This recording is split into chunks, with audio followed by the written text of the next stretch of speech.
आप सभी विद्यार्थियों का एक बार पुनः स्वागत है Subhash study centre YouTube channel पर। और आज का यह वीडियो क्लास 10th के छात्रों के लिए काफ़ी ज़्यादा महत्वपूर्ण है, क्योंकि इस वीडियो के द्वारा हम आपके साथ साझा करेंगे सुमित्रा नंदन पंत जी के द्वारा रचित चींटी नामक कविता का। यहाँ पर आप देख सकते हैं दूसरा पद्यांश। चींटी है प्राणी सामाजिक, वह श्रमजीवी, वह सुनागरिक। इस पद्यांश का हम आपको सरल तरीके से संदर्भ लिखने का तरीका, इसकी सरल व्याख्या क्या हो जाएगी और साथ ही काव्यगत सौंदर्य आप कैसे लिखेंगे, इस वीडियो के द्वारा हम आपको सब कुछ बताने वाले हैं। तो यदि आप 2022 बोर्ड परीक्षा की तैयारी कर रहे हैं तो यह वीडियो आप सभी के लिए महत्वपूर्ण है, क्लास 10th के छात्रों के लिए। और यदि आपने अभी तक चैनल को सब्सक्राइब नहीं किया है तो चैनल को सब्सक्राइब कर लें और बेल आइकन को ज़रूर दबाएं, ताकि आने वाली प्रत्येक वीडियो का नोटिफिकेशन आप तक पहुंचता रहे। और सुमित्रा नंदन पंत जी की यह कविता हमें काफ़ी ज़्यादा प्रेरणा देती है, क्योंकि चींटी के बारे में उन्होंने जो बारीकी से लिखा है वह शायद ही कोई और लिख पाता। और इस कविता का अर्थ समझते ही आप पढ़ाई के लिए प्रेरित हो जाएंगे, क्योंकि चींटी जो कि नन्हा सा जीव है, वह यदि अपना कार्य करता रहता है निरंतर, तो आप क्यों नहीं कर सकते? आप क्यों नहीं अच्छे से पढ़ाई कर सकते? आप क्यों नहीं हर कोई कार्य कर सकते? तो इस कविता से हमें बहुत सारी प्रेरणा मिलती है। तो आज का यह पद्यांश क्या है, यहाँ पर आप देख सकते हैं। चींटी है प्राणी सामाजिक, वह श्रमजीवी, वह सुनागरिक। देखा चींटी को उसके जी को, भूरे बालों की सी कतरन। छिपा नहीं उसका छोटापन, वह समस्त पृथ्वी पर निर्भर। विचरण करती श्रम में तन्मय, वह जीवन की चिनगी अक्षय। वह भी क्या देही तिलसी, प्राणों की रिलमिल झिलमिल सी। दिन भर में वह मीलों चलती, अथक कार्य से कभी न टलती। तो इसका संदर्भ आप कैसे लिखेंगे, यहाँ पर आप देख सकते हैं। किसी भी पद्यांश का, जब आप किसी भी पद्यांश का संदर्भ, व्याख्या और काव्यगत सौंदर्य लिखते हैं तो उस पद्यांश के शुरुआत के यानी प्रारंभ के, जैसे यहाँ पर आप देख सकते हैं चींटी है प्राणी सामाजिक, यहाँ से आप प्रारंभ के 2 या 3 शब्दों को लिखेंगे। उसके बाद अंतिम के, पद्यांश के अंतिम के या कविता के अंतिम के 2 या 3 शब्दों को इस तरह से यहाँ पर आप देख सकते हैं, इस तरह से आपको लिखना है। ब्लैक पेन से आपको लिखना है, रेड पेन से आपको नहीं लिखना है। प्रारंभ के 2 या 3 शब्दों को इस तरह से लिख दिया है मैंने, और अंतिम के 2 या 3, यहाँ पर मैंने 3 शब्दों को लिखा हुआ है। फिर आपको हेडिंग डालना है संदर्भ, और संदर्भ लिखने का बहुत ही सरल तरीका है। पद्यांश जो है यहाँ पर, यानी जो कविता है, आप चाहे लिखें यहाँ पर प्रस्तुत पद्यांश, अथवा आप लिख सकते हैं प्रस्तुत कविता। हमारी पाठ्य पुस्तक हिंदी के काव्य खंड में संकलित, हमारी पाठ्य पुस्तक हिंदी के काव्य खंड में संकलित चींटी शीर्षक कविता से उद्धृत है। किस पाठ से अवतरित है? चींटी शीर्षक कविता से उद्धृत है, जिसके रचयिता कौन है? सुमित्रा नंदन पंत जी हैं। और सुमित्रा नंदन पंत जी को प्रकृति का सुकुमार कवि भी कहा जाता है। और आप संदर्भ लिखते समय किन बिंदुओं का ध्यान रखेंगे, मैं आपको प्रत्येक वीडियो में बताता रहा हूं कि संदर्भ लिखते समय आप प्रस्तुत पद्यांश हमारी पाठ्य पुस्तक हिंदी आप ब्लैक पेन से लिखेंगे, के काव्य खंड भी आप ब्लैक पेन से लिखेंगे, में संकलित चींटी शीर्षक कविता से उद्धृत है। और पाठ यानी शीर्षक का नाम भी आपको ब्लैक पेन से ही लिखना है, और जिसके रचयिता सुमित्रा नंदन पंत जी हैं, रचयिता का यानी कवि का नाम भी आपको ब्लैक पेन से ही लिखना है। तो इस तरह से जब आप संदर्भ लिखेंगे तो आपके जो संदर्भ के लिए निर्धारित अंक हैं वो जरूर से जरूर मिलेंगे। प्रस्तुत पद्यांश हमारी पाठ्य पुस्तक हिंदी के काव्य खंड में संकलित चींटी शीर्षक कविता से उद्धृत है, जिसके रचयिता कौन हैं? सुमित्रा नंदन पंत जी हैं। और 2022 के लिए आपको सुमित्रा नंदन पंत की चींटी शीर्षक कविता को ही पढ़ना है। चंद्रलोक में प्रथम बार इस कविता को अब की बार आपको नहीं पढ़ना है। तो इसके पहले के वीडियो में मैंने चींटी का जो पहला पद्यांश था, यानी जो यहाँ पर है आप देख सकते हैं, चींटी को देखा वह सरल बिरल काली रेखा, इसका वीडियो मैंने ऑलरेडी चैनल की प्लेलिस्ट में उपलब्ध करा दिया है, आप जाकर चेक कर सकते हैं। तो अब इसकी सरल व्याख्या क्या हो जाएगी दिए गए पद्यांश की, इसके बाद हम आपको बताएंगे कि आप व्याख्या कैसे लिखें और काव्यगत सौंदर्य कैसे लिखें। चींटी है प्राणी सामाजिक, वह श्रमजीवी वह सुनागरिक। कवि सुमित्रा नंदन पंत जी कहते हैं कि चींटी कैसा प्राणी है? चींटी एक सामाजिक प्राणी है और वह श्रमजीवी। वह कैसा जीव है? वह श्रमजीवी है और वह सुनागरिक। वह क्या है? एक अच्छे नागरिक के रूप में कार्य करती है। जिस प्रकार से एक अच्छा नागरिक अपने कार्य को करता है, ठीक उसी प्रकार से चींटी भी उसी अच्छे नागरिक के रूप में कार्य करती है। देखा चींटी को उसके जी को। कवि सुमित्रा नंदन पंत जी कहते हैं कि क्या तुमने कभी चींटी को कार्य करते हुए देखा है? क्या आपने कभी चींटी को कार्य करते हुए देखा है? यदि आपने चींटी को कार्य करते हुए देखा होगा तो जब भी आप चींटी को देखते होंगे तो वह निरंतर अपने कार्य में लगी रहती है, चाहे रात हो, चाहे दिन हो, चाहे कोई भी पहर हो, जब भी आप उसे देखेंगे तो वह अपने कार्य में लगी ही रहती है।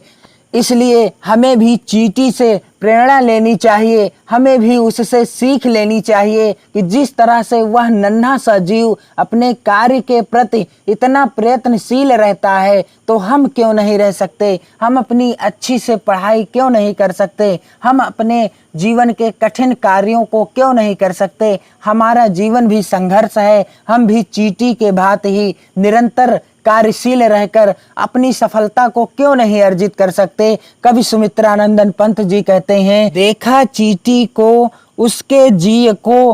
क्या कहते हैं कवि सुमित्रा नंदन पंत? क्या तुमने चींटी को कार्य करते हुए देखा है कि वह कैसे मन लगाकर श्रम करती है? भूरे बालों की सी कतरन, छिपा नहीं उसका छोटापन।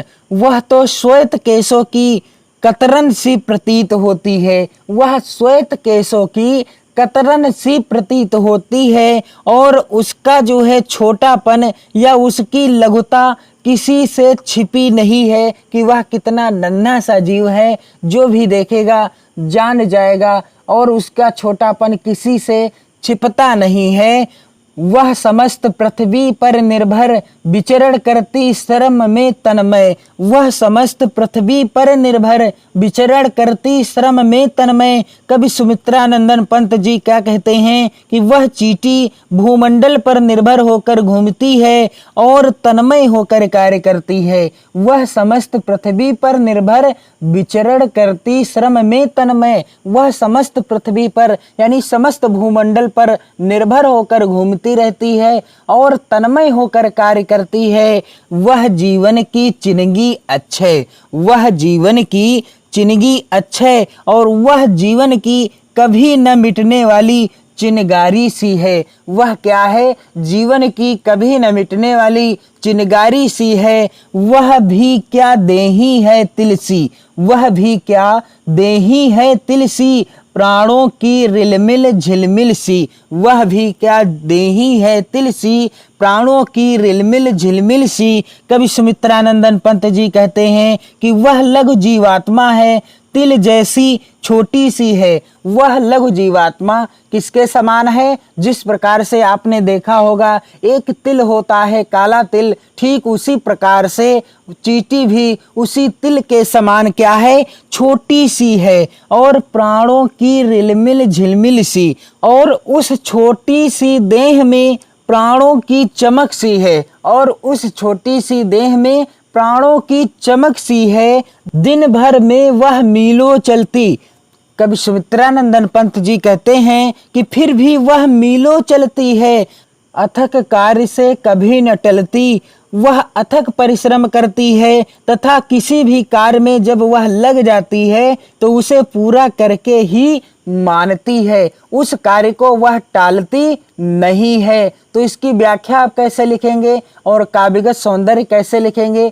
चींटी है प्राणी सामाजिक, वह श्रमजीवी वह सुनागरिक। इसकी व्याख्या क्या हो जाएगी? सबसे पहले आपको हेडिंग डालना है ब्लैक पेन से व्याख्या। और कवि सुमित्रानंदन पंत जी कहते हैं कि चींटी एक सामाजिक प्राणी है, चींटी है प्राणी सामाजिक, वह श्रमजीवी वह सुनागरिक। और वह श्रमजीवी है, चींटी कैसा जीव है? श्रमजीवी है और एक अच्छे नागरिक के रूप में कार्य करती है। जिस प्रकार से एक अच्छा नागरिक अपना कार्य करता है, ठीक उसी प्रकार से चींटी भी अपना कार्य करती है। देखा चींटी को उसके जीव को। कवि सुमित्रानंदन पंत जी क्या कहते हैं कि क्या तुमने कभी चींटी को कार्य करते हुए देखा है? क्या तुमने कभी चींटी को अपना कार्य करते हुए देखा है? वह कैसे मन लगाकर श्रम करती है, वह कैसे मन लगाकर श्रम करती है, अर्थात वह जिस कार्य को ठान लेती है उस कार्य को मन लगाकर करती है, चाहे वो कार्य कितना भी कठिन क्यों ना हो। तो यदि हम भी ठान लें कि हम भी अपने कार्य के प्रति चींटी की ही तरह लग जाएंगे तन्मय हो करके, तो हमें भी निश्चित रूप से सफलता मिलेगी। आगे कवि सुमित्रानंदन पंत जी क्या लिखते हैं कि भूरे बालों की सी कतरन, छिपा नहीं उसका छोटापन। भूरे बालों की सी कतरन, छिपा नहीं उसका छोटापन। कवि सुमित्रानंदन पंत जी कहते हैं कि वह तो श्वेत केशों की कतरन सी प्रतीत होती है, वह श्वेत केशों की कतरन सी प्रतीत होती है, उसकी लघुता किसी से छिपी नहीं है। उसकी लघुता जो है, उसका छोटापन जो है किसी से छिपता नहीं है। वह समस्त पृथ्वी पर निर्भर विचरण करती श्रम में तन्मय। वह समस्त पृथ्वी पर निर्भर विचरण करती श्रम में तन्मय। कवि सुमित्रानंदन पंत जी क्या कहते हैं कि वह समस्त भूमंडल पर अर्थात पूरी पृथ्वी पर निर्भर होकर घूमती है और अपने कार्य को तन्मय होकर के करती है, अर्थात मन लगाकर करती है। और आगे क्या कहते हैं कवि सुमित्रानंदन पंत जी? विचरण करती श्रम में तन्मय, वह जीवन की चिनगी अक्षय। वह जीवन की चिनगी अक्षय, अर्थात वह जीवन की कभी न मिटने वाली चिनगारी सी है। वह जीवन की कभी न मिटने वाली चिनगारी सी है। और वह भी क्या देही है तिलसी, वह भी क्या देही है तिलसी, प्राणों की रिलमिल झिलमिल सी। सुमित्रानंदन पंत जी कहते हैं कि वह लघु जीवात्मा है जो तिल के समान छोटी सी है और उस छोटी सी देह में प्राणों की चमक सी है, और उस छोटी सी देह में प्राणों की चमक सी है। दिन भर में वह मीलों चलती, अथक कार्य से कभी न टलती। दिन भर में वह मीलों चलती। क्या कहते हैं सुमित्रानंदन पंत जी कि वह जो है दिन भर में मीलों चलती है। सुमित्रानंदन पंत जी कहते हैं कि चींटी बिल्कुल छोटा सा जीव है, फिर भी वह मीलों चलती रहती है और अथक कार्य से कभी न टलती और अथक परिश्रम करती है तथा किसी भी कार्य में लग जाती है तो उसे पूरा करके ही मानती है, अर्थात अपने कार्य को वह पूर्ण करके ही मानती है। तो इसका आप काव्यगत सौंदर्य कैसे लिखेंगे? सबसे पहले आपको ब्लैक पेन से हेडिंग डालना है काव्यगत सौंदर्य, और पहला ही बिंदु लिखा जाता है जो कविता या पद्यांश के अंतर्गत जिसका वर्णन किया गया है या जिसके बारे में बताया गया है। तो यहाँ पर कवि चींटी के माध्यम से कर्मठता के लिए जन समूह को प्रेरित कर रहा है कि जिस प्रकार से एक नन्हा सा जीव चींटी अपने कर्म के प्रति अर्थात अपने कार्य के प्रति प्रयत्नशील रहती है, मेहनत के साथ लगन के साथ अपना कार्य करती रहती है, ठीक उसी प्रकार से हमें भी अपने समस्त कार्यों को चींटी के भांति ही मेहनत और लगन के साथ करते रहना चाहिए। अगला बिंदु है भाषा। तो यहाँ पर कौन सी भाषा है? सुमित्रा नंदन पंत जी की इस कविता की भाषा है खड़ी बोली। और अगला बिंदु है रस। तो यहाँ पर शांत रस की उत्पत्ति हुई है। और अगला बिंदु है शैली। तो यहाँ पर लाक्षणिक शैली है। और अगला बिंदु है छंद। तो छंद कौन सा है? मुक्तक कविता है। क्या है? मुक्तक कविता है। और अगला बिंदु है अलंकार। तो अलंकार कौन सा है? यहाँ पर उपमा अलंकार है। उपमा अलंकार है। तो इस वीडियो के द्वारा आपको मैंने बता दिया है कि आप इस कविता यानी चींटी शीर्षक कविता का संदर्भ, व्याख्या और काव्यगत सौंदर्य कैसे लिखेंगे। वीडियो को आप अपने मित्रों में ज़्यादा से ज़्यादा शेयर करें। वीडियो को लाइक कीजिए, कमेंट कीजिए तथा अपनी मेहनत और लगन के साथ यूपी बोर्ड परीक्षा 2022 की बेहतर तैयारी कीजिए। चींटी की भांति ही आप अब अपनी पढ़ाई में लग जाइए। जिस प्रकार से चींटी नन्हा सा जीव होते हुए कठोर परिश्रम करता है, ठीक उसी प्रकार से आप भी अपनी पढ़ाई में लगकर उसी की भांति सफलता को अर्जित कर सकते हैं। तो आप अपनी पढ़ाई को बेहतर ढंग से करते रहिए, मस्त रहिए, खुश रहिए। जय हिंद।